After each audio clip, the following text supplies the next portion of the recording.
Hello प्यारे student, कैसे हैं आप लोग। उम्मीद करता हूँ सभी प्यारे स्टूडेंट अच्छे होंगे। तो फाइनली स्टूडेंट्स, बात करेंगे अपन इस वीडियो में आपकी कक्षा 9वीं वार्षिक परीक्षा 2025-26 क्लास 9th एनुअल एग्जामिनेशन 2025-26 स्वास्थ्य एवं शारीरिक शिक्षा हेल्थ एंड फिजिकल एजुकेशन का जो आपका क्वेश्चन पेपर है, इसका सॉल्यूशन अपन यहाँ पे इस वीडियो में कवर करेंगे। ठीक है, और एग्जाम में 100% आपको यही क्वेश्चन मिल जाएंगे। ठीक है, और बहुत ही ईजी सब्जेक्ट है। अधिकतर स्कूलों में तो ये पढ़ाया भी नहीं जाता ये सब्जेक्ट, लेकिन आपका एग्जाम जरूर होता है इसका। ठीक है, स्वास्थ्य एवं शारीरिक शिक्षा हाफ ईयरली में भी हुआ था। और पूर्णांक की बात करें तो इस पेपर का पूर्णांक आपका 30 अंक रहेगा। टोटल नंबर ऑफ क्वेश्चन की बात करें तो आपके 21 प्रश्न रहेंगे। ठीक है, बहुत ही इजी है। मेन सब्जेक्ट जितने भी आपके, ठीक है, 6 सब्जेक्ट, वो एग्जाम आपके कंप्लीट हो गए हैं। ठीक है, तो आप लोगों ने अभी तक अगर अपने चैनल को सब्सक्राइब नहीं किया तो यार चैनल को जरूर सब्सक्राइब करें। बेल का जो नोटिफिकेशन है उस पर ऑल पे सेट करें। और आपका रिजल्ट जो है वो मैं बता देता हूँ आपको, 24 मार्च को आपका रिजल्ट आ जाएगा स्टूडेंट्स स्कूलों में। ठीक है, मतलब यही डेट है। ठीक है, जैसे बोर्ड का एग्जाम भी, बोर्ड का जो रिजल्ट है वो देखो मार्च में कंप्लीट हुई थी बोर्ड एग्जाम, रिजल्ट भी उनका मार्च में ही आएगा। 20 मार्च को 10th का आएगा। ठीक है, 27 या 28 मार्च को 12th का आएगा। ठीक है, और 5वीं और 8वीं का लगभग 24 मार्च को, और आपका भी लगभग 24 मार्च की डेट दे रखी है। ठीक है, बाकी देखो यहाँ पे क्वेश्चनों के अपन बात करते हैं। और अब आपके एग्जाम कंप्लीट होने के बाद में आपको 10th क्लास का इस चैनल पर लगभग आपको जो है ना मैथ का और साइंस का और एसएसटी का कंप्लीट कोर्स करवाया जाएगा। ठीक है, हर एक चैप्टर को अपन अच्छे से समझेंगे, तो आप लोग चैनल को जरूर सब्सक्राइब करें। देखो, शारीरिक शिक्षा विकास करती है, तो इस प्रश्न का राइट आंसर द वाला ऑप्शन कर लेना। संपूर्ण व्यक्तित्व का द वाला ऑप्शन आएगा इसमें। ठीक है, इंग्लिश मीडियम वाले स्टूडेंट्स भी देख सकते हो, डी वाला ऑप्शन कर लेना इसमें। देखो, विकास किस ओर होता है, तो यहाँ पे द वाला ऑप्शन कीजिए, साधारण से विशेष, यानी डी वाला ऑप्शन। ठीक है, स्वास्थ्य को प्रभावित करने वाले कारक है, तो यहाँ पे उपयुक्त सभी लिख लेना इसमें द वाला ऑप्शन, क्योंकि देखो पेट तक भी हो जाएगा, परिवार का आर्थिक स्तर भी, और वातावरणीय घटक भी। फिर अगला प्रश्न है, विकास की कितनी अवस्था या अवस्थाएं होती है, तो यहाँ पे आप लोग लिख लीजिए 4 अवस्थाएं। ठीक है, 4 से 5 होते हैं, लेकिन आप ब वाला ऑप्शन राइट कीजिए।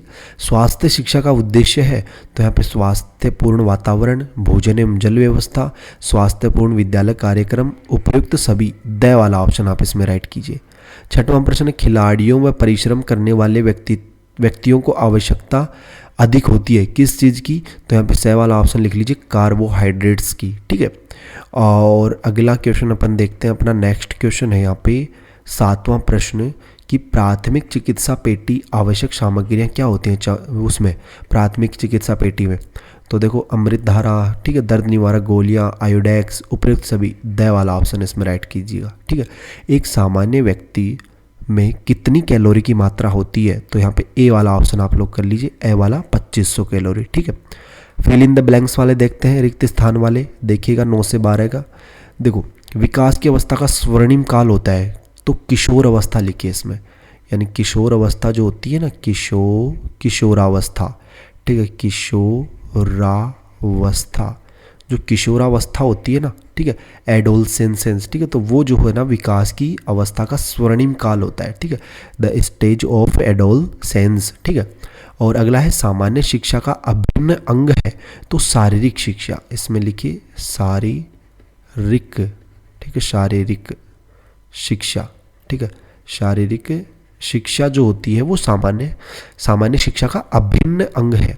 ठीक है, यानी फिजिकल एजुकेशन। इंग्लिश मीडियम वाले क्या लिखेंगे, फिजिकल एजुकेशन। स्वस्थ शरीर में स्वस्थ मस्तिष्क का निवास होता है, यह शब्द, तो यह शब्द किसने किया था, कहा था अरस्तु ने, अरस्तु। ठीक है, अरस्तु लिख लीजिएगा इसमें। अगला प्रश्न देखना 12वां है कि की कमी से त्वचा शुष्क हो जाती है, किसकी कमी से, विटामिन ए। ठीक है, विटामिन, ठीक है, विटामिन ए की कमी से, विटामिन ए लिख लीजिए इसमें। अगला देखना खंड ब, अपने यहाँ पे लघुत्रात्मक प्रश्न है। 13वां प्रश्न है, पागल कुत्ते के काटने पर आप प्राथमिक उपचार किस प्रकार करेंगे बताइए। तो देखो, हिंदी मीडियम वाले स्टूडेंट्स लिखेंगे ये कि घाव को तुरंत साबुन और बहते पानी से 10-15 मिनट तक धोएं, एंटीसेप्टिक क्रीम लगाएं और तुरंत डॉक्टर के पास जाकर रेबीज का टीका लगवाएं। ठीक है, इंग्लिश मीडियम वाले स्टूडेंट्स ये लिख लेंगे। ठीक है, तो ये आप लोग आंसर नोट कीजिएगा। देखो, खनिज लवण की कमी से होने वाले रोगों के नाम बताइए। ठीक है, तो इस प्रश्न का राइट आंसर आप लोग कीजिए। यहाँ पे देखो क्या क्या होता है खनिज लवण की कमी से, आयोडीन एक तो, ठीक है, जिसे घेंगा बोलते हैं, लोहा यानी एनीमिया हो गई। देखो, आयोडीन खनिज है, इसकी कमी से घेंगा रोग होता है। दूसरा लोहा, ये भी खनिज है। ठीक है, आयरन, इसकी कमी से क्या होता है, एनीमिया। और कैल्शियम, ये भी खनिज लवण है, तो इसकी कमी से हड्डियों की कमजोरी होती है। इस तरीके से आपको लिखना है, ठीक है। अगला प्रश्न अपन देखते हैं, 15वां प्रश्न कि विटामिन ए प्राप्ति के मुख्य स्रोत कौन कौन से हैं, लिखिए। तो देखो क्या करते हैं इस प्रश्न का आंसर में, तो इसमें लिख लीजिए आप लोग गाजर, पपीता, दूध, मछली का तेल, हरी पत्तेदार सब्जियां और अंडा, इन सभी में विटामिन ए पाया जाता है। अगला प्रश्न देखिए, प्राथमिक उपचार पेटी में रखी जाने वाली आवश्यक सामग्रियों को लिखिए, ठीक है। तो इस प्रश्न का उत्तर जो है वो आप लोग लिखिए, रुई, पट्टियाँ, ठीक है, बैंडेज और डेटोल या सावलॉन, एंटीसेप्टिक क्रीम, कैंची, दर्द निवारक दवाएं और थर्मामीटर, ठीक है। तो ETC आप लिख लीजिए इसमें। और अगला है प्राथमिक चिकित्सक के गुण लिखिए। तो प्राथमिक चिकित्सक के गुण यहाँ पे लिखिए स्टूडेंट्स आप लोग कि उसे शांत, धैर्यवान, फुर्तीला, निर्णय लेने में सक्षम और सहानुभूति रखने वाला होना चाहिए।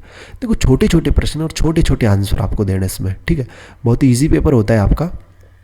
देखो विभिन्न विटामिन की कमी से होने वाले रोगों को समझाइए, ठीक है। देखो यहाँ पे देखो इसमें हो जाएगा आपका विटामिन ए की कमी से रतौंधी, विटामिन बी की कमी से बेरीबेरी, विटामिन सी की कमी से स्कवरी और विटामिन डी की कमी से रिकेट्स, ये हो जाएंगे, ठीक है। फिर खंड से आता आपका 19 और 20वां प्रश्न कि शारीरिक शिक्षा के उद्देश्य लिखिए और जल प्रदूषण के कारण में बचाव के उपाय लिखिए, ठीक है। तो अपन एकदम संक्षेप में आंसर देखेंगे, ठीक है। शारीरिक विकास, मानसिक विकास, सामाजिक गुणों का विकास और चरित्र निर्माण, ठीक है। और इसमें लिख लीजिए आप लोग कारण क्या होंगे, कारण जल प्रदूषण के, औद्योगिक कचरा, घरेलू सीवेज, और बचाव में लिख लीजिए अपशिष्ट उपचार, नदियों में कचरा न फेंकना, ठीक है। आप इसका आंसर थोड़ा विस्तार से भी लिख सकते हैं, मैंने हिंट दे दिया एक तरीके से आपको, ठीक है।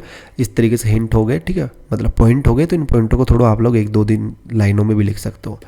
बाकी नेक्स्ट आप देखना निबंधात्मक प्रश्न है आपके, कुपोषण के कारण, लक्षण व निवारण के उपाय बताइए, ठीक है। और इसके अथवा में भी दे रखा है आपको कि खेलते समय चोट लग जाने पर किस प्रकार के उपाय किए जा सकते हैं, वर्णन कीजिए, ठीक है। तो लगभग 21 प्रश्न हो गए टोटल, ठीक है। तो देखिए इन प्रश्नों के आंसर, ठीक है, एकदम संक्षेप में बता रहा हूँ मैं, ठीक है। बाकी आपको देखो निबंधात्मक प्रश्न है तो विस्तार से लिखना है भैया, ठीक है, थोड़ा बड़ा लिखना आपको। लेकिन मैं आपको पॉइंट्स यहाँ पे बता देता हूँ, जैसे कारण में आप लोग गरीबी लिख लीजिएगा, ठीक है। तो गरीबी को जो है 1-2 लाइनों में आप इसको जो है इसका उल्लेख कर देना, ठीक है। संतुलित आहार की कमी हो गई, और लक्षणों में आप लिख लेना कमजोरी, वजन कम होना, और निवारण में पोषक तत्वों से भरपूर भोजन। और अथवा वाले का आंसर भी लिख सकते हो कि खेलते समय चोट लगने पर उपाय क्या क्या, तकनीकी अपनाएं, ठीक है, आराम करें, बर्फ़ का जो सेक करें, ठीक है, और दबाव, ऊंचाई, इस तरीके से आप लोग इसमें लिख सकते हो, ठीक है। तो बहुत ही ईजी पेपर है पैटर्न, ठीक है। इस पेपर की टेंशन लेनी बिल्कुल भी नहीं है अपने को, ठीक है। और आपके लगभग एग्ज़ाम कंप्लीट हो चुके हैं, जो मेन सब्जेक्ट है ना उनके एग्ज़ाम तो आपके कंप्लीट हो ही गए हैं, ठीक है। बाकी आपका एक तो ये पेपर बाकी है, ठीक है, और एक पेपर और बाकी है आपका, ठीक है। कौन सा पेपर है, शायद आपका कंप्यूटर का पेपर बाकी है, ठीक है। तो वो पेपर और ये पेपर, ठीक है। तो ये सूचना और प्रौद्योगिकी वाला, हाँ कंप्यूटर का बाकी है एक तो, और एक, हाँ 3 पेपर बाकी, एक तो ये हो गया, एक आपका कंप्यूटर वाला हो गया, और एक और हो गया आपका, ठीक है, 17 मार्च वाला। वो कौन सा, राजस्थान का स्वतंत्रता आंदोलन एवं सूर्य परंपरा का। तो उनके वीडियोस भी आपको जल्दी प्रोवाइड हो जाएंगे। अब तीनों सब्जेक्ट ये मान लीजिए आपके एकदम ईजी सब्जेक्ट है, ठीक है। आपका ये मान लीजिए एग्जाम हो गया, आपका कंप्लीट हो गया एग्जाम, ठीक है। अब आप लोग जो है थोड़ा सा रेस्ट कीजिए, ये मान लीजिए, ठीक है। इन एग्जाम को भी आपको देख के आना है। बाकी अपन जल्दी, और चैनल को सब्सक्राइब करना यार बिल्कुल भी ना भूलें, चैनल को जरूर सब्सक्राइब करें। बाकी अपने दोस्तों के साथ इस वीडियो को ज़्यादा से ज़्यादा शेयर करें। मिलते हैं स्टूडेंट जल्दी नेक्स्ट वीडियोज़ में सी होश एंड जोश के साथ। तब तक सभी पैरे स्टूडेंटों को बाय, धन्यवाद, टेक केयर।